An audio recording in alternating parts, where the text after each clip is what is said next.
मुंसिफ news में आपका इस्तकबाल है। मैं हूं आपके साथ आपका मेजबान रहीम अहमद खान। नजर डालेंगे देश और दुनिया की तमाम बड़ी खबरों पर। आगाज हेडलाइंस के साथ करेंगे। सुर्खियों को पेश करने में ताउन किया है डॉक्टर ऑर्थो ऑयल के साथ साथ डॉक्टर ऑर्थो कैप्सूल्स साथ लेना ना भूलें।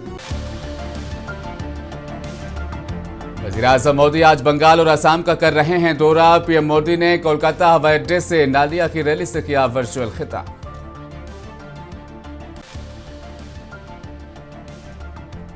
हिमाचल प्रदेश के कांगड़ा में एसएसबी का 62वां यौम तासीस। अफसरान ने फोर्स की खिदमत और कौमी सलामती में एसएसबी के किरदार को उजागर किया। राजस्थान के बांसवाड़ा में नेशनल टीचर्स एसोसिएशन की रियासती सतह की 2 रोज़ा तालीमी कॉन्फ्रेंस की इख्तितामी तकरीब वज़ीर आला भजनलाल शर्मा ने की शिरकत। असम के ओजाई इलाके में हाथियों से टकराने के बाद राजधानी एक्सप्रेस ट्रेन पटरी से उतर गई। इलाके में ट्रेन सर्विसेज आरजी तौर पर हो रही है मुतासिर। जी राम जी बिल के खिलाफ उत्तर प्रदेश के सीतापुर में मजदूरों और किसान तंजीमों का एहतजाज। बिल को वापस लेने की मरकज से की मांग।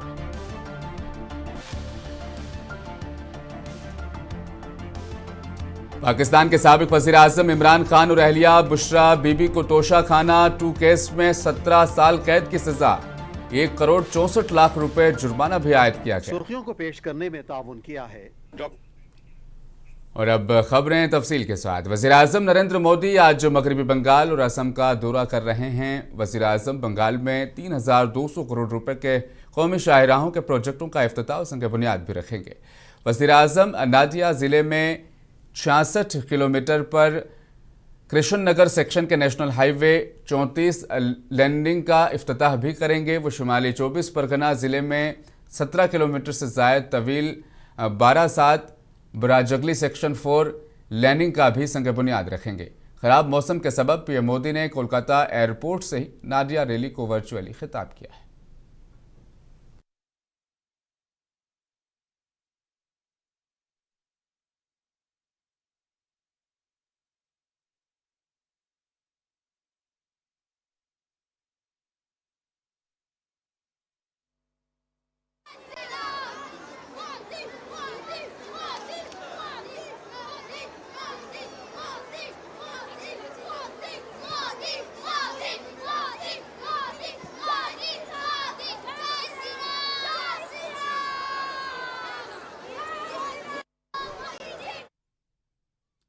हिमाचल प्रदेश के कांगड़ा में सशस्त्र सीमा बल ने अपना 62वां यौम तासीस पूरे जोश व खरोश और वकार के साथ मनाया। इस मौके पर शानदार परेड का इनेकाद किया गया, जिसमें फोर्स के जवानों ने नज़्म ज़ब्त, इत्तेहाद और पेशा वाराना महारत का भरपूर मुजाहिरा किया।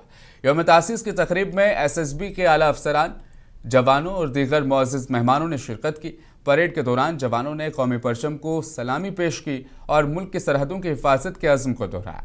तकरीब में फोर्स की तारीख, कुर्बानी और कामयाबियों को उजागर किया गया। आला हुक्काम ने अपने खिताब में एसएसबी के किरदार की तारीफ करते हुए कहा कि यह फोर्स सरहदी सलामती, दाखिली अमन और कुदरती आफात के दौरान इमदादी कार्रवाइयों में अहम किरदार अदा करती रही है। उन्होंने जवानों की खिदमत, कुर्बानी और फ़र्ज शिनासी को सराहते हुए कहा कि एसएसबी ने हमेशा मुल्क की सलामती को अव्वलीन तरजीह दी है। दिल से अभिनंदन। 20 सीमांतों का ध्वज लिए आगे बढ़ रहे हैं। बल मुख्यालय के ध्वज के साथ इनकी अगुवाई कर रही हैं सहायक कमांडेंट नवीन कुमारी। राष्ट्र के प्रति समर्पित देश के विभिन्न प्रांतों से आए ये वीर कदम से कदम मिलाकर आगे बढ़ते हुए जोश भरा है सीने में। कमांडेंट हिमांशु सशस्त्र सीमा बल की यान का प्रतीक है। नेतृत्व कर रहे हैं उप कमांडेंट संचार नरेंद्र। कन्याकुमारी प्रत्येक परिवार और पूरे एसएसबी परिवार को हृदय से नमन करता हूं। भारत आपके समर्पण पर गर्व करता है। जय हिंद। धन्यवाद परम आदरणीय मुख्य अतिथि महोदय। एसएसबी परिवार की ओर से माननीय गृह मंत्री श्री अमित शाह जी को स्थापना दिवस पर प्रेषित हार्दिक शुभकामनाएं एवं आशीर्वादों के लिए हृदय से कृतज्ञता व्यक्त की जाती है। प्रतिकूल मौसम के बावजूद आपके मनोबलवर्धक संदेश ने समस्त अधिकारियों एवं कर्मियों को नई ऊर्जा प्रदान की है। जैसा कि आप सभी लोग विदित हैं कि आज एसएसबी अपना स्थापना के 62 गौरवशाली वर्षों की ऐतिहासिक यात्रा पूर्ण कर रहा है। आज हम बल के पूर्व सैनिकों के योगदान को याद करते हैं और अपने प्राणों की आहुति देने वाले बल के अमरवीर शहीदों को विनम्र श्रद्धांजलि देते हैं। एसएसबी की स्थापना 1963 में भारत चीन युद्ध के उपरांत की गई थी। वर्ष 2001 में इसे सशस्त्र केंद्रीय बल का दर्जा प्राप्त हुआ और भारत नेपाल तथा भारत भूटान सीमाओं की सुरक्षा का दायित्व सौंपा गया। इन सीमाओं की विशिष्टता यह है, यहाँ ना तो बाढ़ है, ना पासपोर्ट वीजा व्यवस्था, अतः सुरक्षा, संवेदनशीलता और मित्रवत संबंध तीनों को साथ साथ संतुलित रखते हुए सीमा प्रबंधन की जिम्मेदारी का निर्वहन करना पड़ता है। बॉर्डर क्राइम्स के प्रति जीरो टॉलरेंस की नीति के तहत एसएसबी द्वारा मादक पदार्थों, हथियारों, फर्जी करेंसी, वन संपदा, मानव तस्करी, अवैध आवर्जन और अन्य संगठित अपराधों के विरुद्ध प्रभावी कार्रवाई की गई है। नक्सल प्रभावित क्षेत्रों में चुनावी ड्यूटियों के दौरान दंगा रोधी तैनाती में तथा आपदा की प्रत्येक घड़ी में एसएसबी ने साहस, धैर्य और पेशेवर दक्षता की मिसाल प्रस्तुत की है। सितंबर माह में नेपाल में जेनजी आंदोलन जैसे आंतरिक उथल-पुथल में भी एसएसबी द्वारा अतिरिक्त तैनाती तथा समन्वय बढ़ाकर बॉर्डर क्षेत्रों में अशांति के स्पिल ओवर को रोका गया। मानवीय संवेदनशीलता के विजन के तहत एसएसबी द्वारा नेपाल में फंसे भारतीयों की मदद करने के लिए टोल फ्री हेल्पलाइन नंबर शुरू करने के साथ साथ जवानों के द्वारा मानवीय कदम उठाते हुए जरूरतमंदों की आवाजाही। राजस्थान के बांसवाड़ा में नेशनल टीचर्स एसोसिएशन की जानिब से रियासती सतह की तालीमी कॉन्फ्रेंस मुनक़िद हुई। 2 रोज़ा कॉन्फ्रेंस का आज आखिरी दिन है। इख्तितामी तकरीब में सीएम भजनलाल शर्मा ने भी शिरकत की। इस मौके पर उन्होंने असातिज़ा से खिताब करते हुए तालीम के शोबे को मजबूत बनाने और असातिज़ा के किरदार की अहमियत पर जोर दिया। वज़ीर आला ने कहा कि मेयारी तालीम ही किसी भी रियासत और मुल्क की तरक्की की बुनियाद होती है और असातिज़ा नई नस्ल की तश्कील में कलीदी किरदार अदा करते हैं। कॉन्फ्रेंस के दौरान तालीम इस्लाहात, असातिज़ा के फलाह बहबूद और तलबा के बेहतर मुस्तकबिल से मुतल्लिक़ मुख्तलिफ उमूर पर तबादला ख्याल किया गया।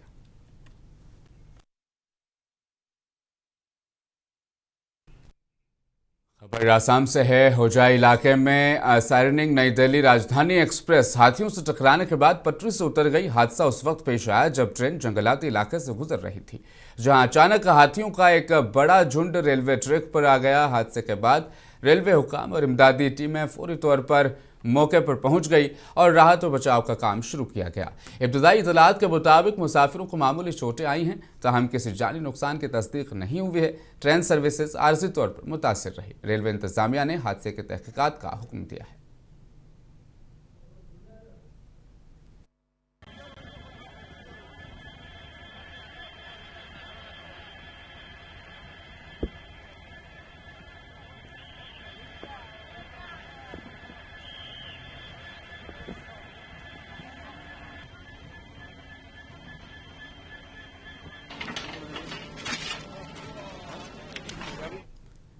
मरकजी वजीर जेपी नड्डा आज उत्तर प्रदेश के दौरे पर हैं। लखनऊ में बीजेपी लीडरों ने जेपी नड्डा का वालिहाना इस्तकबाल किया। नड्डा के दौरे के पेश नज़र लखनऊ में सिक्योरिटी सख्त कर दी गई। जेपी नड्डा लखनऊ के किंग जॉर्ज मेडिकल यूनिवर्सिटी के 21वें कन्वेंशन में शिरकत के लिए आए हुए हैं।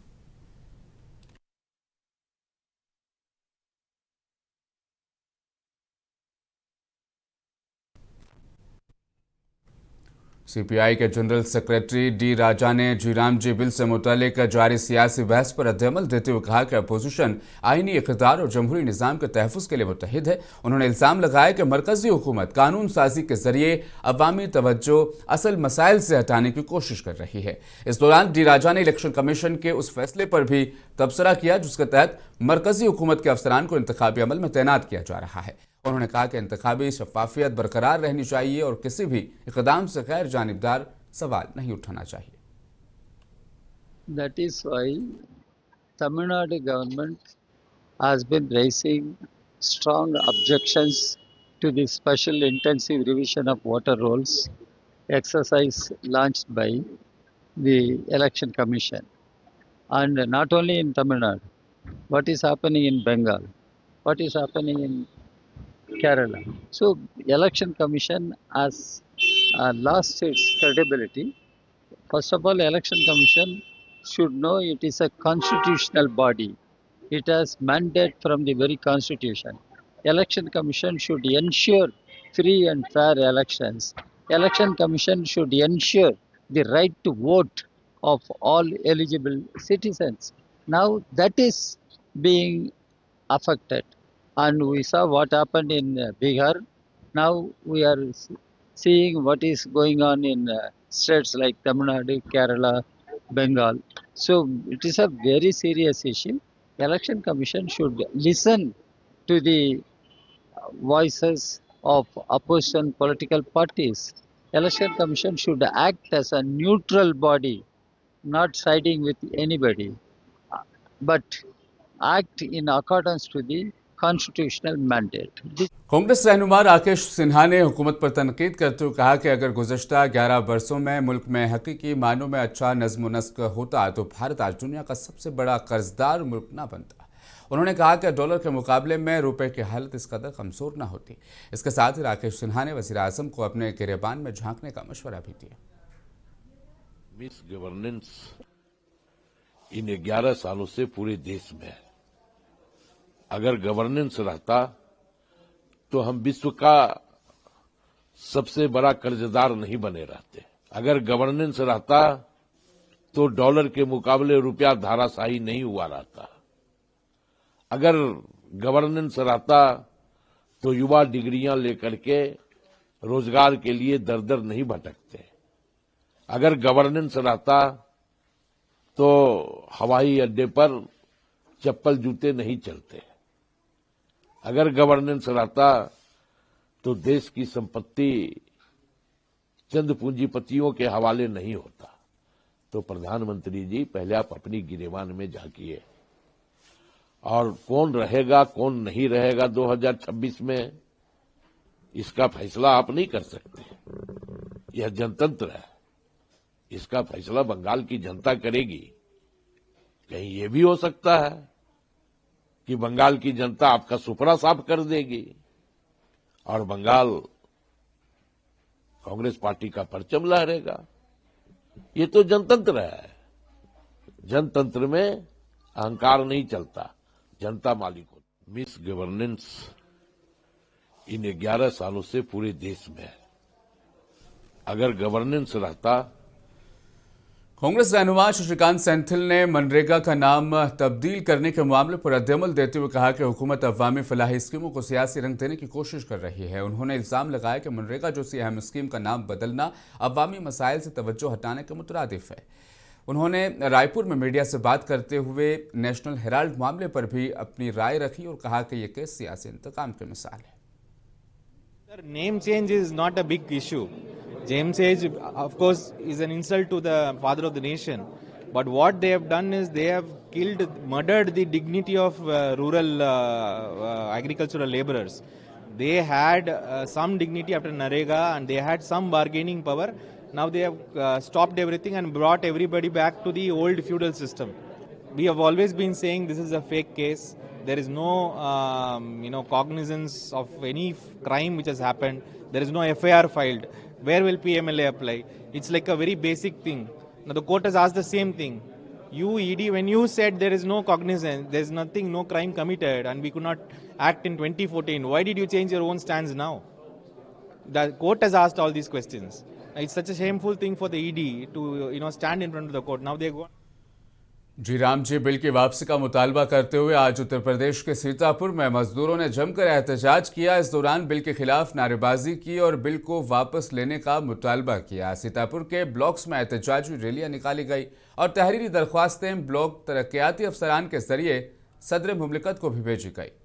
बताते चलें, सैनिक और किसान मजदूर तंजीम की अपील पर सैकड़ों देहातियों के मजदूरों ने नए बिल के खिलाफ वर्जियों और अवामी इजलास अब मुनक्किद किए जा रहे हैं और रैलियां भी निकाली।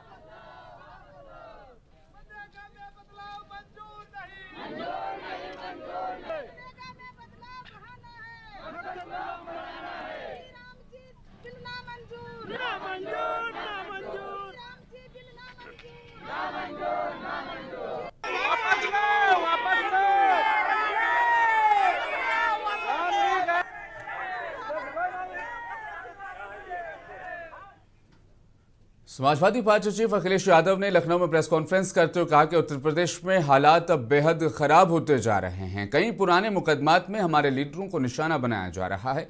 ये बड़े अफसोस की बात है। इस दौरान अखिलेश यादव ने कफ सिरप को लेकर भी रियासत भर में चल रहे हंगामे पर अपने ख्यालात पेश किए।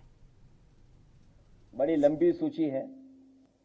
जब 36 जिलों में 118 एफआईआर हुई हैं तो उसमें 128 हो गई, तो उसमें कोडीन भैया ही हैं सब 128 जो हुई हैं। और आप सोचिए, अमिताभ ठाकुर आईपीएस, अगर वो कुछ बात कहना चाहते हैं, प्रेस से अपनी बात पहुंचाना चाहते हैं, तो आवाज दबाने के लिए सीटी बजा रही है पुलिस। पूरी पुलिस सीटी बजा रही है कि आवाज न पहुंच जाए। और दूसरा, दीपक यादव पूर्व विधायक कुछ हजार का फर्जी दिखा करके उसे जेल भेज दिया। अमिताभ ठाकुर पे कितने वर्षों पुराना निकाला केस, कितना पुराना। इसी तरह याद होगा रमाकांत यादव पर कितने साल पुराना केस निकाला। आदमी मोहम्मद आजम साहब की बात नहीं कर रहा हूं मैं अभी, कितने झूठे मुकदमे लगे। तो आप सोचिए क्या हो रहा है। और आप में से कोई बहादुरी दिखा दे। एक ही बहादुर हमें दिखाई दे रहा है, एक दो और दिखाई दे रहे हैं, कुछ और भी बहादुर हैं। तो सोचिए आप। तो मैं तो कह रहा हूं कि जिसके साथ मेरी तस्वीर है और उसके साथ जिन जिन की तस्वीर है, सब पे चढ़ा दो बुलडोजर। हम मांग कर रहे हैं, इससे ज्यादा और क्या मांग कर सकते हैं। कि हम सरकार में थोड़ी हैं। अब वो तुम जानो और तुम्हारे वो जाने नेता जिनसे इंटरव्यू लेने गए तुम। तो मेरी फोटो तो मुख्यमंत्री के साथ भी है, तो माफिया किसको मानोगे। और मेरी फोटो डिप्टी सीएम के साथ भी अगर कहो तो मैं दिखवा दूं अभी। शुमाली हिंदुस्तान में दर्जाए हरारत मुसलसल गिरता जा रहा है। उत्तराखंड में शदीद सर्दी का जोर बढ़ गया है। देहरादून शहर में घना कोहरा और सर्द लहर का असर बरकरार है, जिसके बायस हद निगाह में नुमाया कमी आई है। घने कोहरे की वजह से आम लोगों को रोजमर्रा की जिंदगी में मुश्किलात का सामना करना पड़ रहा है।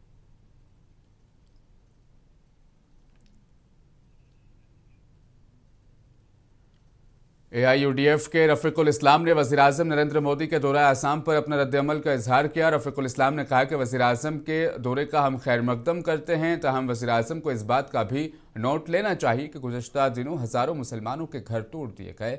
उन्होंने कहा कि अगर सबका साथ सबका विकास नारा सच्चा है तो वज़ीर आज़म पर यक्षा चर्चा के साथ साथ उन बच्चों के बारे में भी उनको बात करनी चाहिए जिनके घर तोड़ दिए गए, तो वो किस तरह इम्तिहान देंगे। देखिए, बांग्लादेश का हालात जो है लास्ट एक साल से स्टेबल नहीं है। वहाँ छुटपुट घटनाएं रोजाना घटती रहती है और बांग्लादेश की औकात नहीं है कि इंडिया को थ्रेट करे। वो अपने घर में रह के कुछ भी कहे, लेकिन कि इतनी हिम्मत बांग्लादेश के लोगों को नहीं है, बांग्लादेश सरकार की भी नहीं है कोई इंडिया को आग दिखाए। इंडिया सरकार को सख्ती के साथ इस सब से निपटना चाहिए। वीजा सेंटर का एप्लीकेशन बंद किया, अच्छा किया है, और कोई कार्रवाई करनी हो तो करे। लेकिन बांग्लादेश जैसे एक राष्ट्र जो भारत के रहम करम पे बना है, पाकिस्तान के साथ था, इंडिया ने इन पे रहम किया है, तो पाकिस्तान के तोड़ के अलग से एक राष्ट्र बना दिया गया है। भारत के साथ अच्छा संबंध भी थे लास्ट 50 इयर्स, अभी एक साल से खराब हो गया। तो मैं समझता हूं कि जो बांग्लादेश को बांग्लादेश बनाने में जिस इंडिया का हाथ है, फिर उस इंडिया को बांग्लादेश वाले आग दिखाए, ये तो बर्दाश्त नहीं है, ये तो बर्दाश्त नहीं किया जाएगा। तो इसके लिए जो हमारा फॉरेन पॉलिसीज है वो लोग देखे, सोचे, गौर करें कि एक दोस्त कंट्री कैसे दुश्मन कंट्री बन गया। पड़ोस के जो कंट्रीज है, ये इसके साथ अगर रिलेशन अच्छा होता है तो अच्छा है। पड़ोसी कंट्री के साथ रिलेशन अच्छा होना ये हर कोई इंडियन चाहते हैं, हम भी चाहते हैं। और बांग्लादेश के साथ चूंकि अच्छा एक रिलेशन था, वो रिलेशन कैसे अच्छा बने, और बांग्लादेश के जो कुछ लोग इंडिया को आग दिखाना चाहते हैं उससे कैसे निपटा जाए, ये इसको सोचना चाहिए। देखिए, बीजेपी जिस तरह एग्रेसिव मूड पे यहाँ काम कर रही है, लेकिन आसाम के लोग तो परेशान हैं। आसाम के लोग चाहते हैं कि बीजेपी के अल्टरनेटिव कोई सरकार आए। बीजेपी सांप्रदायिकता बहुत फैला रही है, बीजेपी कुछ सेक्शन के लोगों पे जुल्म कर रही है, इसलिए बीजेपी दोबारा नहीं आना चाहिए, हम ऐसा मानते हैं। लेकिन उसके लिए ऑपोजिशन को तो स्ट्रांगली लड़ना पड़ेगा। सब ऑपोजिशन मिलजुल के स्ट्रांगली अगर फाइट दिया जाए तो बीजेपी को भगाया जा सकता है। लेकिन हम देख रहे हैं कि कांग्रेस जो अखिल गोगोई, लुरिन गोगोई, अजीत बिया और 2-4 लोगों को साथ लेकर घूम रहे हैं, इनकी क्या औकात है, इनकी पार्टी की। ईडी ने national Herald money laundering case में एक बड़ा कदम उठाया है। एजेंसी ने दिल्ली के ट्रायल कोर्ट के इस फैसले को चैलेंज किया है, जिसने कांग्रेस लीडर सोनिया गांधी और राहुल गांधी के अलावा दीगर मुल्जिमान के खिलाफ दायर शिकायत का नोटिस लेने से इनकार कर दिया था। 16 दिसंबर 2025 को राउस एवेन्यू कोर्ट ने ईडी के चार्जशीट को गैरकानूनी करार दिया था। अदालत ने वाज़ेह किया कि पीएमएलए के तहत तहकीकात के लिए एफआईआर लाजमी है। ईडी ने ट्रायल कोर्ट के नतायज पर सवाल उठाते हुए अपनी अपील में कहा कि यह फैसला गलत था और शिकायत की पैरवी की जरूरत है। एजेंसी दिल्ली पुलिस की तरफ से दर्ज की गई हालिया एफआईआर की बुनियाद पर एक नई चार्जशीट दाखिल करने की भी तैयारी कर रही है। केस में तमाम असासों के मुबैना गलत इस्तेमाल के इल्जामात भी शामिल हैं।